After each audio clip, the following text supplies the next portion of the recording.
അസ്ഥിസന്ധിധാത്രി എന്ന് പറഞ്ഞാൽ എന്താണെന്നറിയാമോ?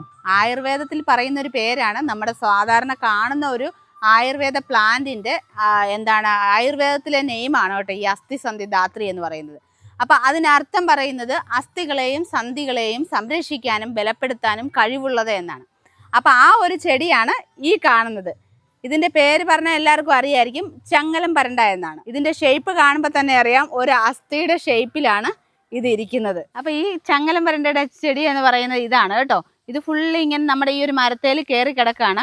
ഇതിൻ്റെ പ്രത്യേകത ഉണ്ട്, ഇതിന് ഇലകൾ വളരെ കുറവായിരിക്കും. ഈ തണ്ടുകളാണ് നമ്മൾ ഈ മരുന്നിനായിട്ട് ഏറ്റവും കൂടുതലായിട്ട് ഉപയോഗിക്കുന്നത്. അപ്പോൾ ഇതിൻ്റെ ഈ ഒരു ഷേപ്പിൽ നിന്ന് തന്നെ നമുക്ക് മനസ്സിലാകും ഈ അസ്ഥി സംബന്ധമായ അസുഖങ്ങൾക്കാണ് ഏറ്റവും കൂടുതലായിട്ട് ഉപയോഗിക്കുന്നത്. കാരണം നമ്മൾ ഈ പൊട്ടൽ അതേപോലുള്ള കാര്യങ്ങളൊക്കെ ഉണ്ടായിക്കഴിഞ്ഞാൽ ആയുർവേദത്തിൽ മരുന്നിന് ഉപയോഗിക്കുന്നതാണ്. അസ്ഥികളൊക്കെ പെട്ടെന്ന് മുറി കൂടാനും നമ്മുടെ പൊട്ടലുകളൊക്കെ പെട്ടെന്ന് മുറി കൂടാനും ജോയിൻ്റ് ആവാനൊക്കെ ആയിട്ട് ഉപയോഗിക്കുന്നതാണ്. അതേപോലെ തന്നെ ചെവിവേദനയൊക്കെ ഉണ്ടെങ്കിൽ എണ്ണ മുറുക്കിയൊക്കെ ഉപയോഗിക്കുന്നതാണ് ചെവിവേദനയ്ക്ക്. ചമ്മന്തിപ്പൊടിയൊക്കെ ഉണ്ടാക്കുന്ന സമയത്ത് തേങ്ങയൊക്കെ വറക്കുന്ന കൂടെ ഇതും കൂടെ വറുത്ത് അതിൻ്റെ കൂടെ ചേർത്ത് കഴിഞ്ഞാൽ ആ ചമ്മന്തിപ്പൊടിക്ക് ഇരട്ടി ടേസ്റ്റ് ആണെന്നാണ് പറയുന്നത്. അതുപോലെ തന്നെ നമുക്ക് ഇതിൻ്റെ ഈ തണ്ട് കൊണ്ടുണ്ടല്ലോ അച്ചാർ ഉണ്ടാക്കി കഴിക്കാൻ പറ്റും, നല്ല ടേസ്റ്റാണ്. പിന്നെ ഇതിൻ്റെ ഗുണങ്ങളെന്ന് പറഞ്ഞു കഴിഞ്ഞാൽ നമുക്ക് എണ്ണിയാൽ തീരാത്തത്ര ഗുണങ്ങളുണ്ട്. ആയുർവേദത്തിലായാലും നമ്മുടെ ഡെയിലി ജീവിതത്തിലായാലും ആഹാരത്തിലായാലും നമുക്ക് ഏറ്റവും കൂടുതൽ ഉൾപ്പെടുത്താൻ പറ്റുന്ന ഒരു ചെടി തന്നെയാണ് നമ്മുടെ ഈ ചെങ്ങലം പരണ്ട എന്ന് പറയുന്നത്.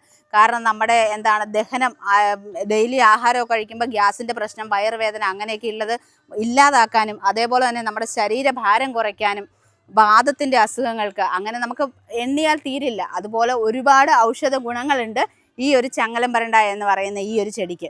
അപ്പം നമ്മുടെ എന്തായാലും ഈ ഒരു കുഞ്ഞു വീഡിയോ നിങ്ങൾക്ക് ഇൻഫോർമേറ്റീവ് ആയിട്ടുണ്ടാവുമെന്ന് വിചാരിക്കുന്നു. അടുത്തൊരു വീഡിയോയുമായിട്ട് ഞങ്ങൾ വീണ്ടും വരുന്നതായിരിക്കും.